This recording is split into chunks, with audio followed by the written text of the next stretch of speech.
अस्सलाम वालेकुम नाज़रीन, लंदन से मैं हूं अमजद चौधरी। अगर आप चाहें तो मेरा चैनल सब्सक्राइब कर सकते हैं लेटेस्ट न्यूज़ और तज्जियों के लिए। आज मैं फिर एक दफ़ा बात करने जा रहा हूं कि जो हमारे आर्मी चीफ़ हैं बाजवा साहब, उनकी जो कन्वर्सेशन हुई है जो एक्स सर्विसमैन के साथ, जो 4 घंटे तक वो जो मीटिंग जारी रही थी, उसकी बहुत सारी तहरीरें, और इससे पहले भी मैंने उसके ऊपर बात की थी, कुछ चीज़ें सामने आई थी। लेकिन आज एक ऑडियो जो पिक्चर्स के साथ वीडियो की शक्ल में जो है वो मौजूद है इंटरनेट के ऊपर, और बहुत सारे दोस्तों को रिसीव हो चुकी होगी। मैंने भी वो देखी है, जिसमें एक शख्स जो हैं वो यकीनन वो एक एक्स सर्विसमैन की तरह ही बात कर रहे थे। उनका जो स्टाइल था, जो बात करने का तरीका था, और वो बार बार कह रहे थे कि चीफ़ ने ये कहा, चीफ़ ने ये कहा, यानी कि वो बाजवा साहब के बारे में ऐसा कह रहे थे। तो उसमें उन्होंने कैटेगोरिकली जो चीज़ें डिस्कस की हैं, अगेन वो चीज़ें कुछ पहले मैं डिस्कस कर चुका हूं, लेकिन 2-3 चीज़ें ऐसी हैं जिसके ऊपर बात करना बड़ा ज़रूरी है, और करंट सिचुएशन जो है उसके ऊपर भी। उसमें एक चीज़ उन्होंने फिर ये कही कि जी अलीम ख़ान को जो है वो बुलाया गया इस्लामाबाद, के बात हो गई कि अलीम ख़ान जो है वो नेक्स्ट वज़ीर आला पंजाब होंगे।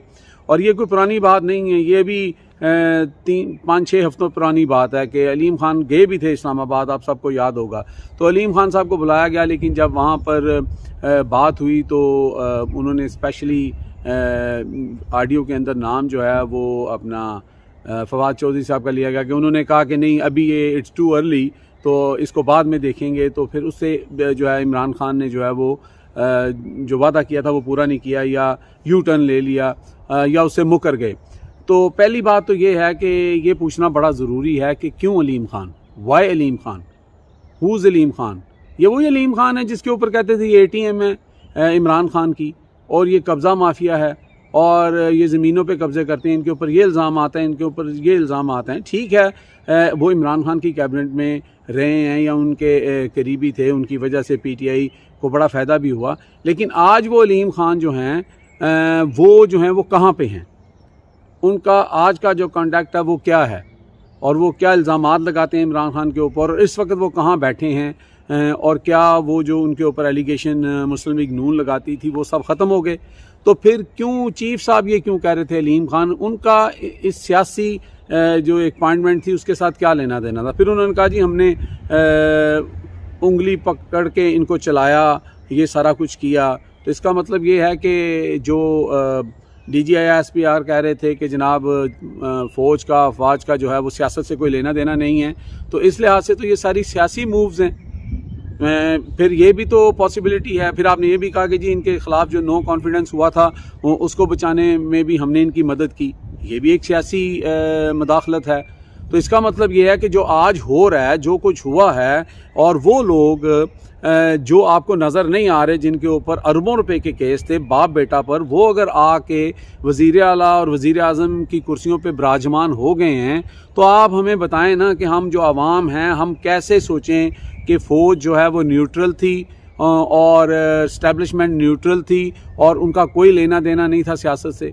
एक तरफ तो तर्जमान ये कह रहे हैं, दूसरी तरफ आप अपने एक्स सर्विसमैन के बारे में ये कह रहे हैं। और अगर ये सारी बातें जो हैं मुबैना तौर पर झूठ हैं, क्या सराइयाँ हैं, गलत हैं, तो अभी तक तरदीद क्यों नहीं आई। अब तो ये बात जो है ज़बानो ज़द आम है। तो लिहाजा इन चीज़ों को देखते हुए ये चीज़ जो है, हम जैसे जो नॉर्मल लोग हैं, मेरा तो फिर सहाफ़त से थोड़ा बहुत तल्लक है, लेकिन जो आम आदमी है वो कितना कंफ्यूज होगा कि भाई ये क्या हो रहा है। और उसके अलावा आप देखें कि जहांगीर तरीन जो हैं वो ATM मशीन थे, वो इस वक्त कहाँ स्टैंड कर रहे हैं, उनका इस वक्त क्या जो है वो तरीक़ाकार है। तो ये कौन है जो पहले उनको इमरान ख़ान के साथ लेके आया था, जिसने इमरान ख़ान को पावरफुल किया और उसकी हुकूमत बनाई, और अब वो कौन है कि जो इन सब को ले के जो है वो एक ऐसे शख्स की जो है छतर छाया में जाके बिठा दिया जिसके ऊपर अरबों रुपए के केस हैं। यानी मेरे मतलब है कि पूरी मुस्लिम लीग में कोई और बंदा ही नहीं मिला, एक मजाक बन गया है हमारा मुल्क। मसलन यहाँ पे जिसका जो दिल करेगा वो करेगा। इसके अलावा कुछ और भी सोशल मीडिया पे बयानात चल रहे हैं। अतात आरड़ साहब ने कहीं पे एक दफ़ा जज्बात में आके कह दिया ये जो ओन चौधरी है ये तो ड्रग सप्लाई करता है, ये यूनिवर्सिटीज़ और कॉलेजेस में और हाई प्रोफाइल पार्टीज़ जो होती हैं, हाई एलीट को ये ड्रग्स सप्लाई करता है। ऑन रिकॉर्ड है, उनकी वीडियो है, कहते हैं तो मैं साथ चला भी देता हूँ। तो आज वही ओन चौधरी जो हैं वो प्राइम मिनिस्टर के जो हैं वो मशीर मुकर्रर हुए हैं, जिनका एक यानी कि वज़ीर का रुतबा होता है। और जब वो इमरान खान के साथ थे तो उनके ऊपर ये इल्ज़ामात लगाए जाते थे। ठीक है, मैं तो सिर्फ ये कहता हूँ कि चलें ठीक है, इमरान खान गलत थे, इमरान खान के साथ चोरों का टोला था, माफिया था, वो आपके पास आगे कम थे कि आपने उनके भी सारे ले लिए। फिर मैं यही कहूँगा ख्वाजा साहब की बात वो कि कोई शर्म होती है, कोई हया होती है, जो कि मुझे नहीं नज़र आता कि हमारे पॉलिटिकल सिस्टम में ऐसी कोई चीज़ है। नीचे एक बंदे ने एक बड़ा ही रूड लफ्ज़ लिखा हुआ था कि अगर ये तो सिर्फ ओहदा दिया गया है, ये तो अगर आपने हुकूमत करनी हो तो ये रिश्ते भी दे दें ऐसे लोगों को। तो इस तरह की बातें हो रही हैं। अब आप हमें बताएं कि अवाम जो है वो किधर जाए और लोगों को हम क्या कहें कि जनाब अल्हम्दुलिल्लाह, मैं फिर यही कहता हूँ कि हमारी पाक फ़ौज जो है हम उसके पीछे खड़े हैं। हमारी पाक फ़ौज जैसी फ़ौज पूरी दुनिया में कहीं नहीं है। मैं आपको एक छोटी सी बात बताता चलूँ, इतनी प्रोफेशनल हमारी फ़ौज है कि यहाँ पर यूके के अंदर यहाँ पे एक कंपटीशन होता था, पिछले 7-8 साल से हो रहा है, और पाकिस्तान जो है उसमें 5 दफ़ा जो है वो नंबर 1 पे आया है। और उसके अगेंस्ट जो इंडिया पार्टिसिपेंट करता था वो पिछले 2-3 दफ़ा से पार्टिसिपेंट ही नहीं कर रहा, क्योंकि हर दफ़ा उसको मुँह की खानी पड़ती थी।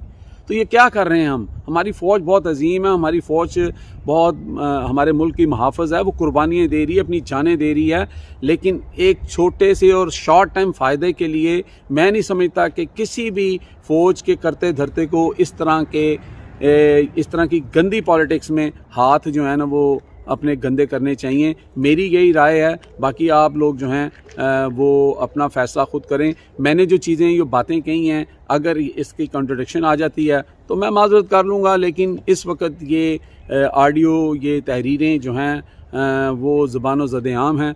और लास्टली एक बात मैं भूल गया कि इस वक्त जो कैबिनेट बनी है, जिन लोगों ने आगे हुकूमत संभाली है, उसमें 37 लोगों में से 24 ऐसे लोग हैं जिनके ख़िलाफ़ कहीं ना कहीं कोई ना कोई इंक्वायरी या केस चल रहा है।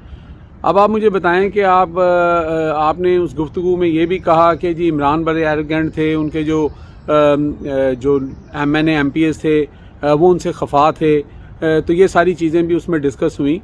तो इमरान खान ने कम से कम जो भी बंदा पता लगता था कि इसके ख़िलाफ़ कोई करप्शन का केस आ रहा है, उसके ख़िलाफ़ इंक्वायरी करवा देते थे। जहांगीर तरीन के ख़िलाफ़ हुई, अलीम खान के ख़िलाफ़ हुई, दीगर लोगों के ख़िलाफ़ भी हुई।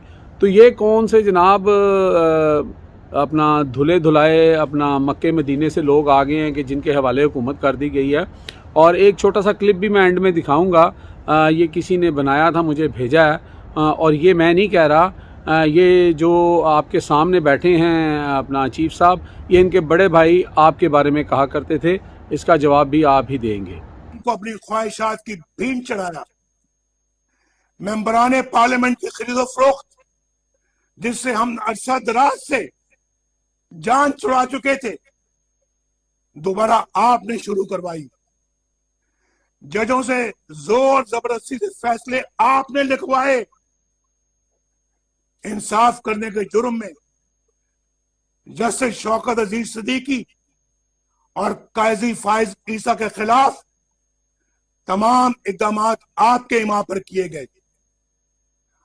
आपने इलेक्शनों में अवाम के इंतखाब को रद्द करके अपनी मर्जी का नाअहल टोला इस कौम पर मुसल्लत किया।